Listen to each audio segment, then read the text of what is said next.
பண்ணி ப்ராப்ளம்ஸ் எப்படி சால்வ் பண்ணணும்னு பார்க்கலாம். ஃபர்ஸ்ட் இருக்க ப்ராப்ளம் பார்த்தா, you're given a set of coin denominations and a total amount.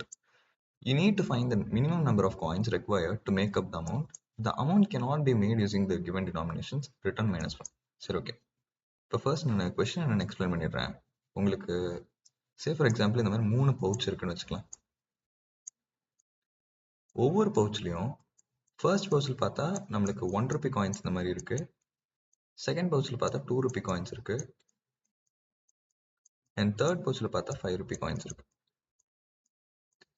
இதில் என்ன கேட்குறாங்க அப்படின்னா, இந்த கொடுத்துருக்க இந்த டோட்டல் அமௌண்ட் 11 கரெக்டா? எனக்கு மினிமம் நம்பர் ஆஃப் காயின்ஸ் தான் வேணும். அதோட சம் வந்துட்டு இந்த அமௌண்ட்டுக்கு ஈக்குவலாக இருக்கணும்னு சொல்கிறாங்க. ஸோ பேசிக்காக நம்ம இதுக்கு என்ன பண்ணலாம்? லார்ஜஸ்ட் வேல்யூ இருக்கிற காயின்ஸ் ஃபர்ஸ்ட் எடுப்போம், கரெக்டா? ஸோ 5 ரூபி காயின்ஸ் 2 எடுத்துக்கிறேன். அண்ட் இன்னொரு 5 ரூபி காயின் எடுத்தால் எனக்கு டோட்டலாக 15 வந்துடும். பட் எனக்கு 11 தானே தேவை. ஸோ அடுத்தது வந்து நான் 2 ரூபி காயினுக்கு போகிறேன். 2 ரூபியோட ஒரு 2 ரூபி ஆட் பண்ணா எனக்கு சம் டோட்டல் வந்துட்டு 12 ஆகிடும். ஸோ அதுவும் ஸ்டில் கிரேட்டர். அண்ட் இப்போ 1 ரூபி காயின் ஒன்று எடுத்துக்கிட்டேன்னா எனக்கு இப்போ சம்மும் வந்துட்டு 11 ஆயிடுச்சு. இந்த கொஷனுக்கு இதுதான் ஆப்டிமல் சொல்யூஷன். ஏன் அப்படின்னா, சரி இப்போ மற்ற சொல்யூஷன்ஸ் என்னென்னலாம் பண்ணலாம்? இந்த 11 ரூபியை வந்துட்டு நான் எப்படியெல்லாம் பண்ணேன்னா, 1 ரூபி காயின்ஸ் மட்டுமே நான் 11 காயின்ஸ் எடுத்துக்கலாம், கரெக்டா? 11 டைம்ஸ் 1 ரூபி காயின்ஸை மட்டும் எடுக்கலாம். ஆர் அதர்வைஸ் 2 ரூபி காயின்ஸ் வந்துட்டு ஒரு 5 2 ரூபி காயின்ஸ் எடுத்துக்கலாம். அண்ட் ஒரு 1 ரூபி காயின் எடுக்கலாம். அண்ட் லாஸ்ட் மெத்தட் தான் நான் இங்கே சொல்லியிருக்கிறது, 2 5 ரூபி காயின் அண்ட் ஒரு 1 ரூபி காயின். இப்போ இதில் பார்க்கும்போது மினிமம் நம்பர் ஆஃப் காயின்ஸ் எதில் இருக்கு? லாஸ்ட் இதில் தானே. ஸோ அதனால தான் இது ஆப்டிமல் சொல்யூஷன் சொல்கிறேன். சரி, ஓகே. ஸோ இது கோட் எப்படி எழுதணும் அப்படின்னா,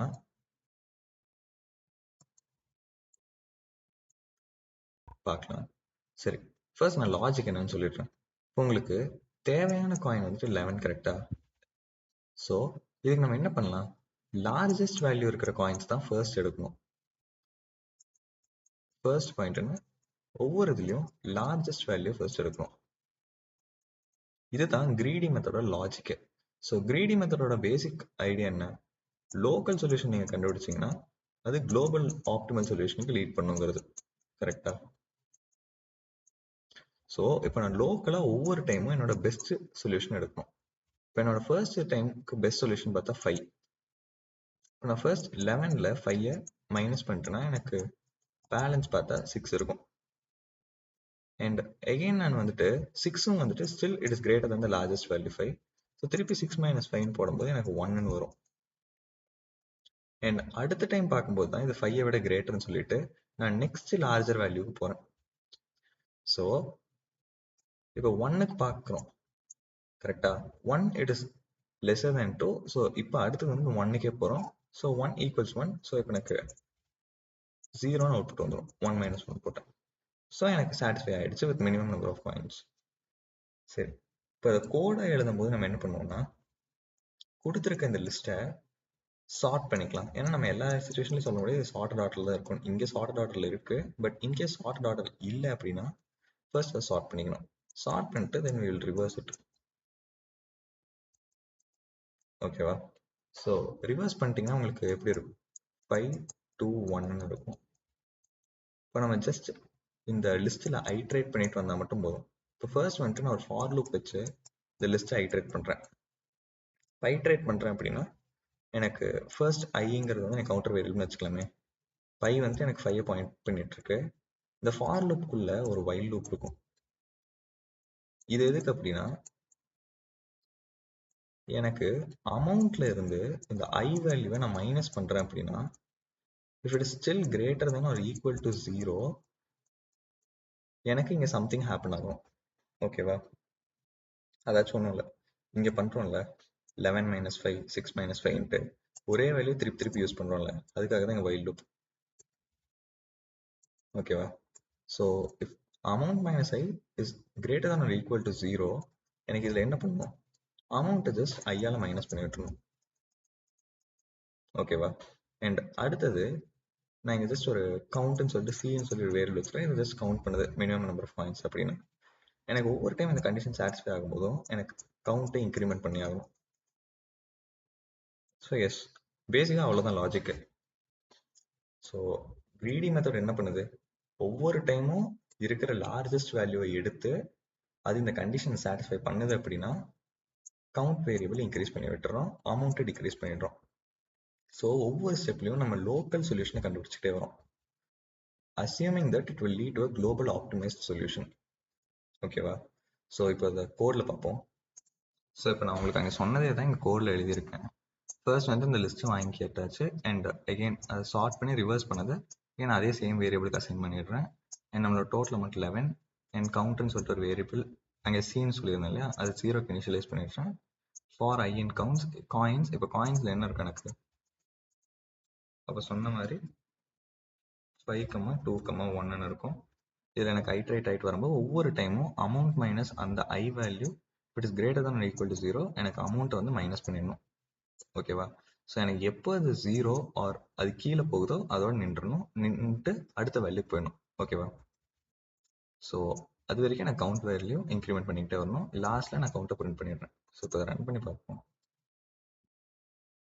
ஸோ இங்கே வந்துட்டு அவுட்புட் 3 வந்துச்சு. இது வந்துட்டு வேற ஒரு அடுத்த நெக்ஸ்ட் ப்ராப்ளமோட பிரிண்ட் ஸ்டேட்மெண்ட் இங்கே இருக்குது. ஓகேவா? அது இப்போதைக்கு மைண்ட் பண்ணிக்காதீங்க. இதுக்கு வந்துட்டு அவுட்புட் 3 வந்துருச்சு. ஓகே, பட் நான் உங்களுக்கு ஒன்று ஆல்ரெடி சொல்லியிருந்தேன், லோக்கல் சொல்யூஷன் வந்துட்டு குளோபல் சொல்யூஷனுக்கு லீட் பண்ணும் we are assuming and that is called as greedy method. So what do I mean by saying assuming? assuming அப்படின்னா நம்ம லோக்கல் சொல்யூஷன் குளோபல் சொல்யூஷனுக்கு லீட் பண்ணும்னு நம்புறோம். It is not always true. ஓகேவா? சரி, இப்போ இன்னொரு எக்ஸாம்பிள் பார்ப்போம். இப்போ நான் 1,3,4ன்னு ஒரு காயின் செட் எடுத்துக்கிறேன். அங்கே 1 to 5 எடுத்தோம்னா இங்கே 1,3,4. இப்போ என்னோட அமௌண்ட் பார்த்தோம்னா சே 6. இப்போ கிரீடி மெத்தட் படி என்ன பண்ணும், லார்ஜஸ்ட் வேல்யூஸை ஒவ்வொன்றா எடுத்து இதோட டிக்ரிமெண்ட் பண்ணி கண்டுபிடிக்கணும் கரெக்டாக minimum number of points. So அந்த மாதிரி பண்ணும்போது ஃபர்ஸ்ட் டைம் நான் 6ல் 4 தான் எனக்கு லார்ஜஸ்ட் வேல்யூ. ஸோ 4ஆல் டிக்ரிமெண்ட் பண்ணுறேன்னா எனக்கு அவுட்புட் 2 கரெக்டாக. அண்ட் செகண்ட் டைம் பார்க்கும்போது எனக்கு இப்போது 2வை விட எதர் ஈக்குவல் ஆர் லெஸர் வேல்யூன்னு பார்த்தா எனக்கு 1 தான் இருக்குது. ஸோ நான் ஒரு டைம் 2வை வந்துட்டு 1ஆல் டிக்ரிமெண்ட் பண்ணேன்னா எனக்கு இப்போ அவுட் 1. அண்ட் தேர்டு டைம் நான் பண்ணுறேன், இப்போ 1க்கு லெஸர் தான் ஈக்குவல் வேல்யூ பார்த்தா 1 இருக்கு. ஸோ 1 - 1 = 1. இப்போ நீங்கள் டோட்டலாக எனக்கு எத்தனை காயின்ஸ் யூஸ் ஆயிருக்குன்னா 3 காயின்ஸ் யூஸ் ஆயிருக்கு. அதாவது ஒரு 4 ரூபி காயின் ஒன்று, அதுக்கப்புறம் 2 2 ரூபி காயின். எதுக்கு? அமௌண்ட் 6 ரீச் பண்ணுறதுக்கு. பட் இந்த சொல்யூஷன் தான் ஆப்டிமலான்னு கேட்டால் கிடையாது. ஏன்னு பார்த்தா எனக்கு 2 3 ரூபி காயின் இருந்தாலே போதும், ஒரு 6 ரூபி காயின் கிடைச்சிரும் கரெக்டா. அப்போ எனக்கு ஆப்டிமல் சொல்யூஷன் பார்த்தா 2 தான், 3 கிடையாது. ஸோ இந்த இடத்துல பார்த்தோம்னா கிரீடி மெத்தட் ஃபெயில் ஆயிடுச்சு. ஸோ இதனால தான் சொல்கிறோம் we are assuming that local solution will lead to a global solution. சரி, அப்போ நான் எப்போ தான் வந்துட்டு கிரீடி மெத்தட் யூஸ் பண்ணணும் அப்படின்னு கேட்டிங்கன்னா சொல்கிறேன். ஃபர்ஸ்ட் பார்க்கும்போது நம்மளுக்கு 1 to 5ன்னு சொல்லிட்டு லிஸ்ட் இருந்துச்சு. செகண்ட்ல பார்க்கும்போது 1 3 4ன்ட்டு இருந்துச்சு. உங்களோட லார்ஜஸ்ட் வேல்யூ இருக்குல்ல, அதாவது ஃபர்ஸ்ட் செட்டில் பார்க்கும்போது 5, செகண்ட் செட்டில் பார்க்கும்போது 4. உங்களோட largest value if it is greater than any combination of the inner value, அதாச்சும் இப்போ லார்ஜஸ்ட் வேல்யூ சே நான் ஏன்னு சொல்றேன், and b can be any combination of the inner values. இதுல எனி காம்பினேஷன் என்ன இருக்கலாம், either 1 மட்டும் இருக்கலாம் ஆர் 1,2 இருக்கலாம் கரெக்டா. ஸோ இந்த மாதிரி இருக்குன்னா ஒரு அதர்வைஸ் 2 மட்டும் கூட இருக்கலாம். சரி, இப்போ இதில் பார்த்தீங்கன்னா இதில் இருக்க எல்லா வேல்யூஸோட சம்முமே, அதாச்சும் இப்போ 1ங்கிறதும் 5 விட கம்மியாக தான் இருக்கு. 1,2 இதோட சம் பார்த்தீங்கன்னா 3யா, 3யும் 5 விட கம்மியாக தான் இருக்கு. அண்ட் ஜஸ்ட் 2 எடுத்தாலும் 5 விட கம்மியாக தான் இருக்கு. ஸோ எனி பாசிபிள் காம்பினேஷன்ஸ் அதோட individual sums if it is still lower then the value that is the largest value அப்படின்னா you can very well go with greedy method.